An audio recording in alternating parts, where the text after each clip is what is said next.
Hi everyone, and welcome to your live recorded weekly reading, the first one. So yeah, this feels different. This is a different feeling. So never done this before, and we shall just see what unfolds. This has been a very interesting week. There was an interesting conjunction with Pluto and Mars in the middle of this week, which created a lot of kind of tension and essentially the potential for conflict. There was a lot of high potential for conflict and upset. During the period, actually, in the 2 days either side of that conjunction, there was 3 huge thunderstorms at exactly the same time of day, where I live here in Mexico. So that was really interesting. And in the town where I live, it's very, very moved by kind of energies and things. So you can just see it. It's very easy. It's like a kind of melting pot for how people react to general energy shifts, the astrology, etc., etc. So that was really interesting. So if there was any kind of potential for, it was just that people would you'd get irked very easily. People would just kind of trigger some things. So I hope that was okay for you and went smoothly. But it was the day that the end of war was kind of called in Korea, and I did kind of feel that that's what this conjunction was going to be about, because Pluto is about change, transformation, duality, oneness, wholeness, but also kind of separation. So in terms of the twin flame journey, it was a very auspicious occasion, because for me it was when there was a big opportunity to step through the door into the end of the war, the end of the fight. And so I just wanted to share something about standing your ground and not fighting. So, there we go, 10 of Swords, end of suffering, end of pain, if we are able to stand our ground without fighting. Because essentially it's not a stalemate, but it's just, if two people don't agree, they don't have to fight. It's that you can just stand your ground and be where you are and not need anybody else to agree with you. But that doesn't mean you have to back down, and it doesn't mean that they've won. So I really did feel like it was an opportunity to be triggered and to not necessarily attack, because that's really what we need to kind of learn. And it was in the weekly last week, that with that infinity movement, that it could be we get triggered and then use that as an opportunity to retreat away. And it was inviting us not to use that story anymore. We can move away in passion, in a creative, positive, exciting way, rather than being triggered in anger and violence, emotional, or usually it's some kind of emotional conflict, drama. So yeah, that was an interesting energy. It's shifted and passed now. Obviously it's a full moon today. I did have the thought maybe I should have done a full moon energy bath, but I will be doing a new moon energy bath. So that will be fun. Maybe a little bit before that. I can feel one brewing. So yeah, thanks for being here live, those that are. And let's get going.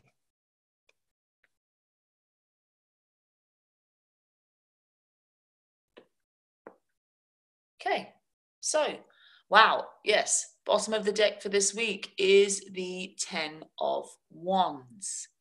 So you know, this is holding on. This energy is holding on. I know exactly what this is about, because what happened when all this kind of, what can happen when conflict gets triggered is the victim mentality, or the victim, the martyr. So it plays out in different ways. So it's the victim and the martyr for me are like two different kind of archetypes. The victim is just essentially the ego. The victim is always the ego. It's the I that is being wounded. It's the wounded I, yeah? That forgets it's powerful, or forgets that it's one with everything, you know? And so what happens kind of after a battle is that can get triggered. But these tens are always about completion. So it's always an opportunity to put that down. How do we put that down? It's saying put down the weight of the beliefs, and maybe even the spiritual beliefs that you have, that are weighing you down and creating this feeling of victimization for you. Because this can happen a lot in kind of twin flame divine love experiences. When it gets challenging, people say, oh, why have I been dealt this hand? You know, I wish I could put this burden down. But what I'm getting from this card, and what I feel, is that the burden is the beliefs, and even the kind of spiritual beliefs. There are people that are, you can be really, really burdened by what you believe about truth, or what you believe about, because what people tend to do is they romanticize into spirituality.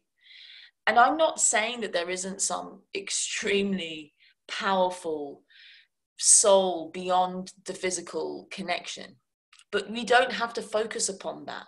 That has always been, that is infinite, that is limitless. We don't need to fantasize or romanticize about the spiritual aspect. So when people talk to me about like 5D and 3D, that's what I feel like people are doing. You can feel into the truth beyond the physical reality, but to separate it from your practical reality is what can cause this. It's because essentially we can romanticize that and then feel as though the practical is completely separate, but really you have to make it practical, if that makes sense. The secondary meaning to this is about, it's the end of the martyr. So the martyr is for me, it's an example of when people that loved were kind of, or people that I like fought for love, or, you know, it ended in violence. People that were loving ended in violence, ended in death, essentially, ended in some kind of, you know. So I feel as though it's the end of that as well. It's the end of those that speak up for love in a true, easy, peaceful way. It's the end of them being made wrong, essentially, from a kind of collective sense in terms of humanity. So I feel like that's what that has to say. So I'm going to...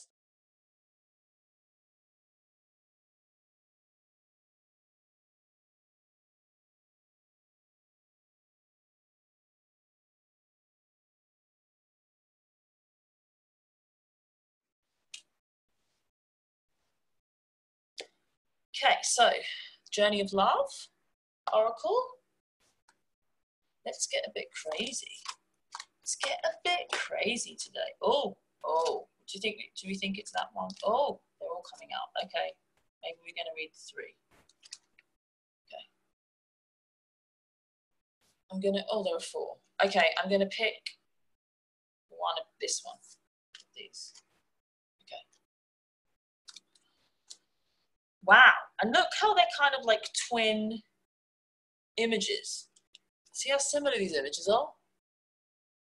These kind of twin images. These two definitely wanted to say something.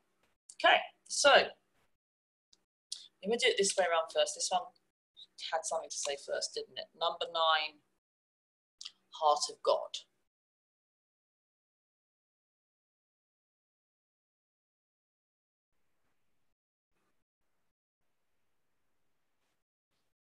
Wow, here we go. You are part of something profound, a divine calling and privilege. It is the role of inspiratrix or inspirator upon this earth. The women and men who have hearts capable of bliss. Bliss is what we feel when we let God in. The heart opens and we cannot speak for the sensation of it. It cannot be described. Great hearts can tolerate mystery. They can bear the enormity of divine bliss beyond analysis and description and simply be. You don't have to do anything with it, you see. To be the inspiration is to have a heart open to the divine. It's a life calling. Your heart is an inspirational force to be loved, recognized, and protected for the precious catalyst of divine awakening that it is. Be led by your heart. God is in it, speaking through it, calling you forth to love, and the love that flows through your heart filters out through your toes, dripping on those beneath you as stars falling from heaven. This oracle holds a message for you, direct from the divine. You have a sacred purpose to fulfill upon this earth, and it's all sorted out. This situation, this issue, this awakening that you seek and are living even now is held lovingly in the hands of the divine creator. The creator says to you, leave it with me. It's all unfolding in perfection. I am alive in your heart. I am your heart.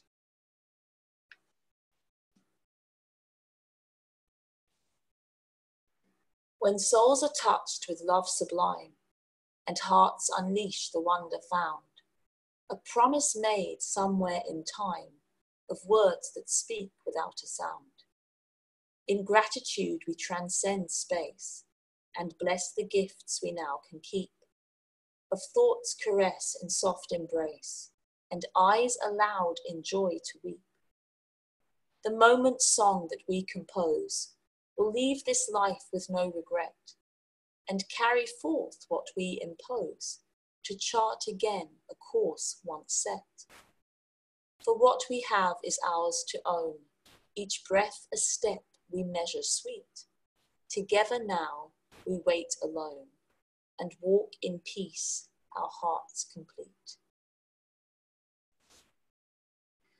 And the second message from number 27, Ethereal Touch, to back up that first message.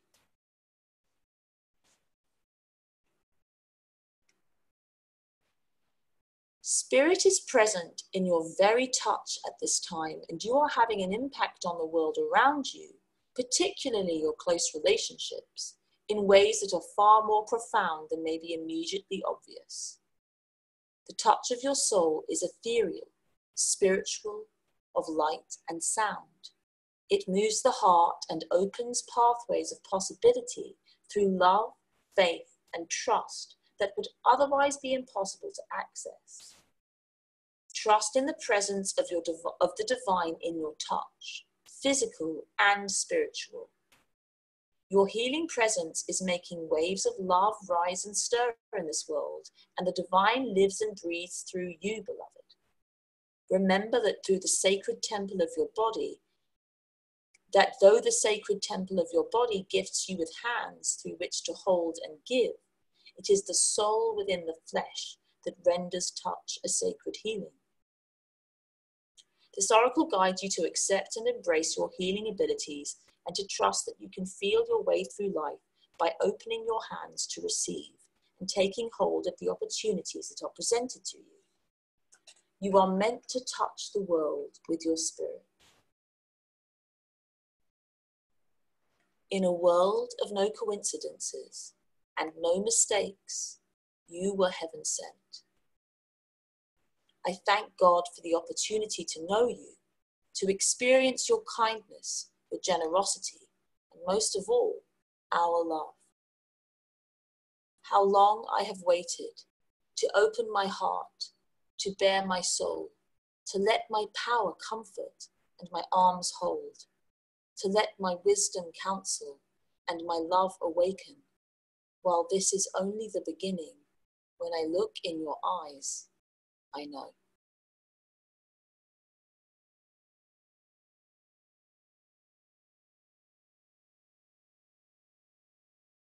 Beautiful messages there. I feel as though the poetry is somehow more powerful. Have an incredible week. Lots and lots and lots of love, and I shall see you again next week.